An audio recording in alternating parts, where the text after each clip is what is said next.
Hey guys, and welcome to today's video. Today we have a continuation of a Karen. Next voice, next voice. What you're about to witness is not your average hearing. This is round 2 of a heated protective order battle between two women who can't seem to leave each other alone. On one side, we have Miss Campbell, fighting to clear her name, insisting she's not guilty of these ongoing violations. On the other side, Miss Gay, holding firm that she's been harassed and targeted repeatedly. The tension is thick, and Judge Rossi is caught in the middle trying to piece through a mess of personal grudges, egg-throwing accusations, church altercations, and even bleach being poured during a street fight. Yes, bleach. This is a kind of case where emotions run hotter than facts, and every testimony feels like it could flip the outcome. And this matter is a continued hearing of one I started before. We just weren't able to get through all the evidence on Miss Campbell's request to terminate a PPO that I granted, looks like back in June, or actually Judge Denenfeld granted back in June in favor of Miss Gay. So, Miss Campbell, would you please raise your right hand? Oh, hold on. You solemnly swear or affirm that your testimony today will be the truth and nothing but the truth? Yes, sir. All right.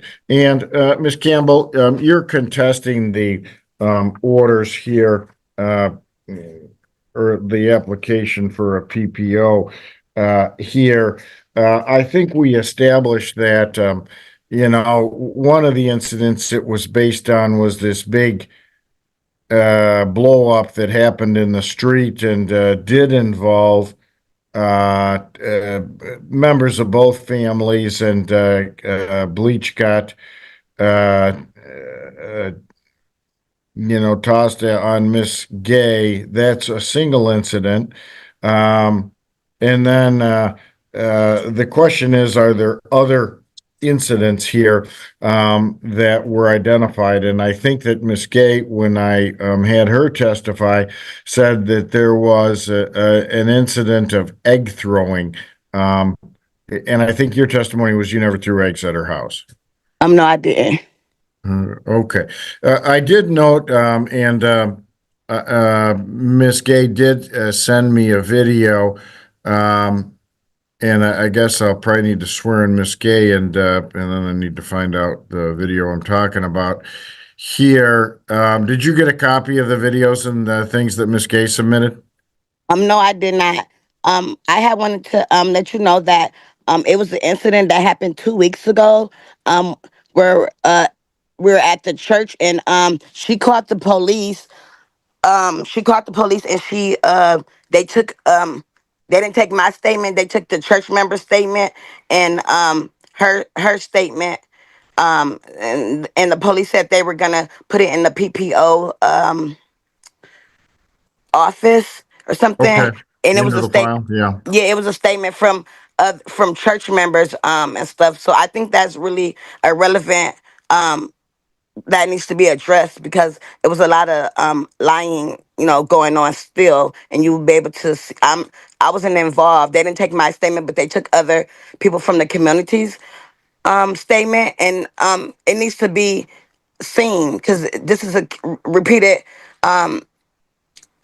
And she brought her daughter to the church to back her up with more lies and stuff. Do you and Miss Gay go to the same church? No, we don't. I so happened my brother had got murdered, so I was just going for prayer, just for strength and stuff. And my friend, her son was preaching that day, so I just went for prayer and to get uplifted. But the police said that the church is a common grounds for peace. So nothing happened. But I left because she was making a scene at the church, which I didn't even see her there. Notice how Judge Rossi starts by calmly reestablishing the facts. The judge reminds Campbell about the original protective order and immediately zones in on past incidents, specifically that infamous street fight where bleach was tossed. Judges do this intentionally. It's a way of grounding the case, reminding both parties that the court isn't here for gossip or side arguments. But Campbell is already gearing up to defend herself, denying the egg throwing and trying to frame herself as the unfairly accused neighbor. Classic courtroom setup. Two versions of the same story, and only one can stick. Okay. And it's not regularly the church that you attend. You were just there for a single occasion. Yeah, I used to go to Memorial that church service. when we first moved here from New Orleans. And when my brother died, it brought me back to my childhood. So I was going to the church to pray for peace. Okay. All right. Well, that's not been brought up, I don't think. Ms. Well, Gay, is that it part should of the it should PPO? be it should have been because this just happened. My brother got killed August 10th, and this just happened like 2 weeks ago. The police made a report. They came to my house after they left the church. They came to my house. So they said they were going to put it in the office. This needs to be, I mean, should be looked at because it would tell you in the report what actually really happened and the patterns of her lying and stuff. All right. Well, let me go back to Ms. Gay. Let me swear in, Ms. Gay. If you'd please raise your right hand. You solemnly swear or affirm that your testimony today will be the truth and nothing but the truth. Are you going to have to unmute, Ms. Gay? Okay. All right. You solemnly swear or affirm that your testimony today will be the truth and nothing but the truth? I swear to tell the truth. All right. Very good. Thank you, Ms. Gay. Ms. Gay, is the church, you didn't raise the church incident as one of the violations or for a reason to continue the PPO? No, I didn't. Okay.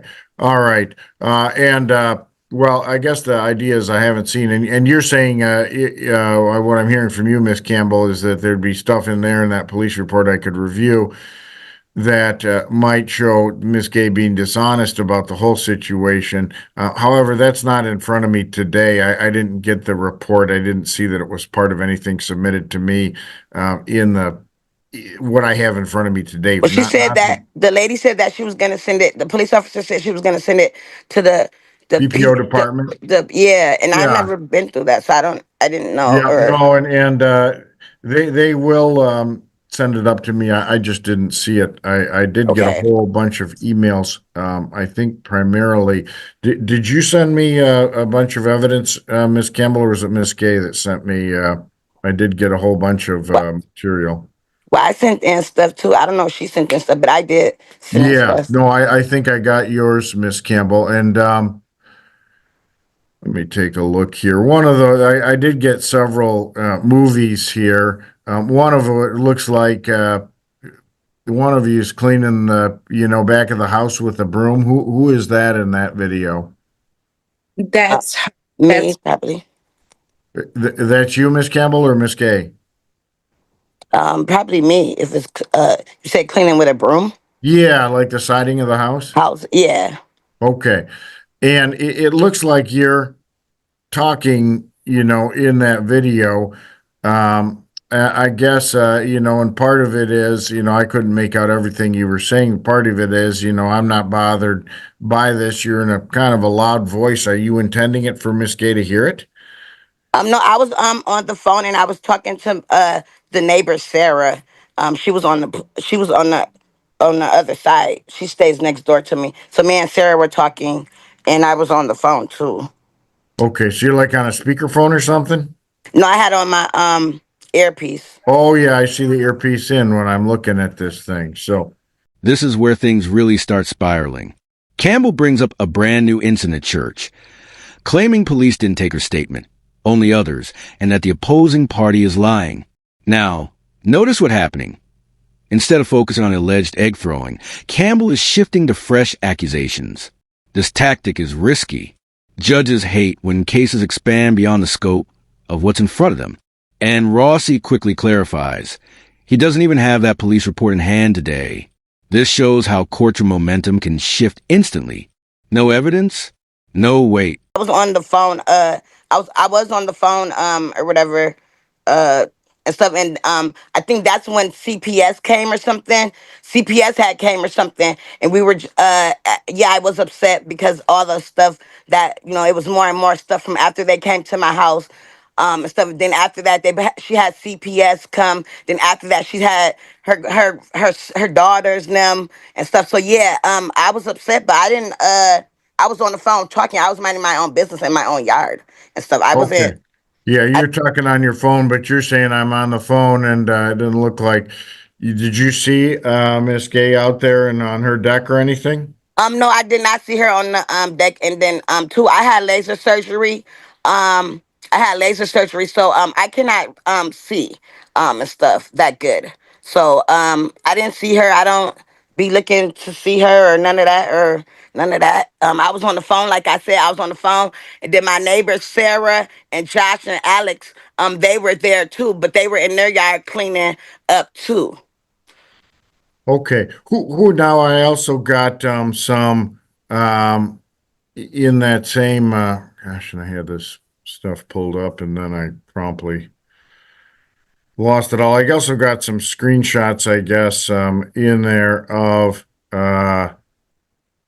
there were some email or text messages. Um, who sent me those? Probably me. Um, the emails are like her daughter basically just keep harassing me and stuff, and then they went from they harassed my 18-year-old daughter Cheyenne, my older daughter, her grandkids and her kids. So basically she has her daughter Keisha and the girl Gigi, who's supposed to be Mecca's cousin, the my baby daddy, her cousin. So basically they just all they do is sit. She gets all her family to talk about me and to keep going and stuff. They talk about my 9-year-old daughter and stuff. And now Miss Gay is so interested in it. She's been doing it. She's been doing it for about a year now. Ever since with her grandkids got into it with Cheyenne. So basically she keeps it going. She has her grandkids fight my Cheyenne, my daughter, and that's where it was. And in the video, you see, Miss Gay came over to my house. That's her red car, her red truck in my yard. She came over with with all those people.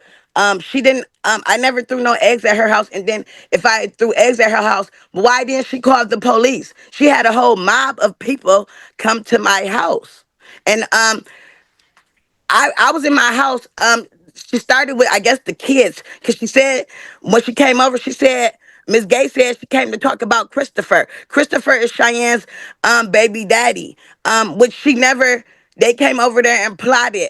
I came out my house and her daughter and them had pipes and everything. They didn't come to talk. They came to fight me and assault me and my kids, and they also assaulted my 9-year-old daughter. Is that the video that you sent me, Miss Campbell? Did you send the video? It looked like a video of a phone. Yeah, it was my yeah, my sister. They recorded when they came. I didn't even know nothing was going on. They came and recorded. All those her family came and recorded, and they put it. See, the younger generation, they put it on Facebook, but they deleted once I was going to press charges on them and stuff. If you see, the fight is with my daughter and then with me, but that was Miss Gay's car. Her car on her she stays behind. She has a ring camera. Her car is always parked. There was no reason for her to come over here. She would have never came over here with her family. She would have never got bleach poured on me. I could not see. I left in an ambulance. I didn't get back to my house till 4 o'clock in the morning or whatever. I don't know what happened after that. My kids was left attended because of this situation. She's a part of the problem. When Miss Gay is sworn in, watch how she handles the church allegation. She doesn't even bring it up as a violation. That's a subtle but powerful move. By ignoring it, she avoids being dragged into a side story and keeps the focus on the original protective order. Strategically, it makes her look more credible in the eyes of the judge. Meanwhile, Campbell is stuck on proving patterns of dishonesty, but without evidence in the record, it's basically her word against gays. And in protective order cases, credibility is everything. She keeps it going, just like I said with the church incident. Miss She Campbell, is this the same blow up that we talked about with the bleacher? Is this a separate, Yes, it's the different, same incident. same one? Yeah, I mean, it Yeah, kind of all stems out of that. yeah. And I she see. came over, Miss Gay. She's a liar. She came over to my house to start this mess. She calls me fat bitches all the time. She always disrespecting me. She disrespects my daughter. And see, my daughter is 19. I talk to my daughter a lot and stuff, but she's younger and stuff too. And that also brought in the problem too. She has a lot of people, them twins. both of her daughters. She had 1,000 people over at my house. I wear glasses. They broke my glasses. I could not see or Yeah. nothing. I didn't have no weapons. I wouldn't if she would never came over to the house, then Cheyenne probably wouldn't have never poured bleach on her on them. It wasn't just directly towards her, but whoever came on the porch What and about stuff. these emails that and I can't tell Huh? I got copies actually, they're not emails, they're text messages. They're from Gigi. Who is that? That's her daughter. Her daughter, so her daughter, I've been going out with Terrell for since 2009. And me and Terrell have had domestic situations. So her daughter, as long as Terrell's beating me up, they all cheering and laughing. And then after he beats me up, here come her family doing the same thing. And two, why should I have to get beat up by their family too? Not only the spouse, but her and her family. Her daughter, she talks about my kids. She talks about me getting beat up. She talks about Mecca, who is supposed to be her cousin. She calls Mecca's a little fat girl. My daughter is only 9 years old. And then they turned around. They came over there with tasers. They dropped the taser and my daughter picked it up. My daughter is 9 years old. I'm not out here fighting with no kids. She is. So her daughter is 43, I believe, 1 year older than me. Her daughter is the problem. And then she got her mother in it, Miss Gay, and Miss Gay's been going along with it for about 2 years. Miss Gay I've been staying here for 3 years. Miss Gay did not know none of that until she started getting in the midst of it with her daughter. She's a part of the problem. Here comes one of the most dramatic moments. The judge reviewing ring video evidence. He sees Campbell outside, talking loudly near Gay's property.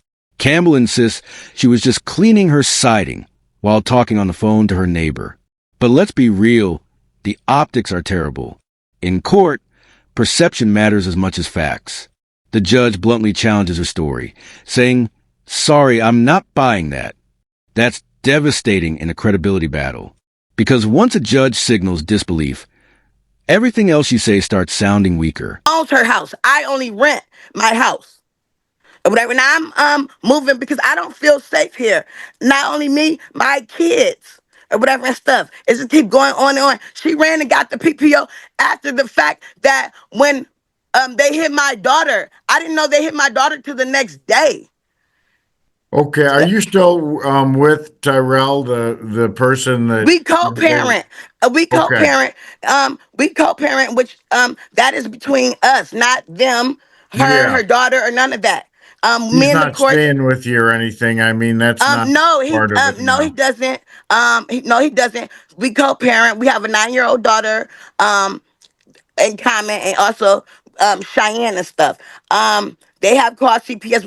I have dealt with CPS. I'm also working right now after this. Since my brother got killed, I'm working with Robert S. them and Eric, the police chief, to have something done about this because I'm tired of it. I have other things going on in my life bigger than this, and they keep picking with me. She's not just only her family; she has other people in Grand Rapids picking with me too. All right. Now, Miss Campbell, in this, I'm looking at this text string here. It's from Gigi. You say that's Miss Gay's daughter. Is Yes. she talking to you or is she talking to someone else? She's talking to her cousins, her nieces, the lady, Miss Gay saying, those twins. She's talking, those twin girls are Cheyenne's age. They're only like 18, but she got younger people to fight us. Okay. So Well, I'm looking at these messages. Says, "Don't act clueless, bitch. UK, you know what I'm talking about." Crying face. Anyways, bye, prostitute. And then response, "You just want to make up something. You the same BITC that was getting bust down like brick in Ottawa basement. Yo mama with her big ass." Who's that talking? that's Miss Gay's nieces, the twins. They fight in Cheyenne. So she got her cousins to come over here, and her cousin, like, she got her whole family. I'm big, they not. So she said her big ass mama, which is me. They argue with Cheyenne, my 18-year-old. And then after Right. that, they brought Miss Gay came with her nieces, her cousins. She came with everybody. Her daughter is the problem. And then she bring her mom in it. That's what I'm saying. They talking about me. They talking about I don't go to. I graduated in 2001. My daughter was going to Ottawa.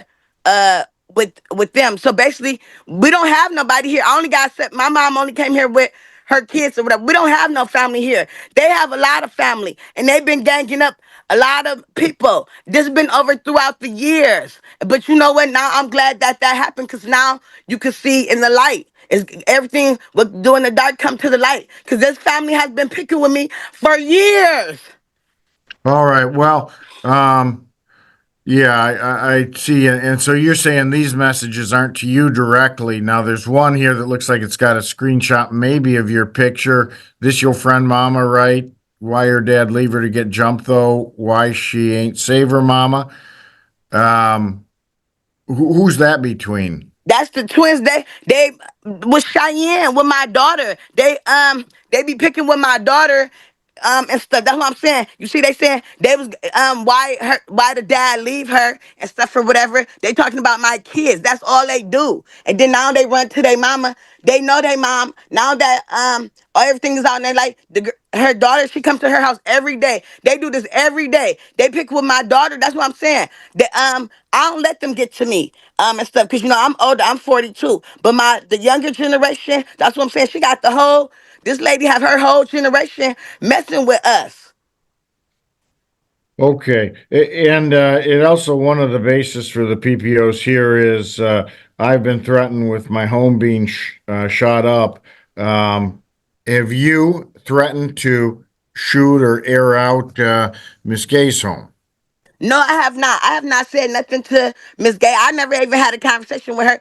Only conversation I had with her was last year when Cheyenne, when her granddaughters them was trying to fight Cheyenne, and I had came and went and got Cheyenne. Besides that, I never had no conversation with her. Only thing she's doing is keep lying and stuff. Like she said, I threw eggs at her house. But where's the video that I threw eggs at her house? She has a Ring camera, just like she said. She got the video of me sweeping my porch or my side of my thing. She should have a video of me throwing eggs at her house. She has a Ring camera right behind that goes right back in my yard. I never threw no eggs at her house. And that's where today's hearing leaves us. Two neighbors locked in a cycle of accusations, police calls, and escalating confrontations. Judge Rossi has to cut through the noise, bleach fights, egg-throwing claims, family feuds, and church disputes to decide whether protective orders should remain. What's clear is this. When grudges become bigger than common sense, everyone loses. The kids are dragged in, the community gets involved, and the courtroom becomes a battleground for personal vendettas.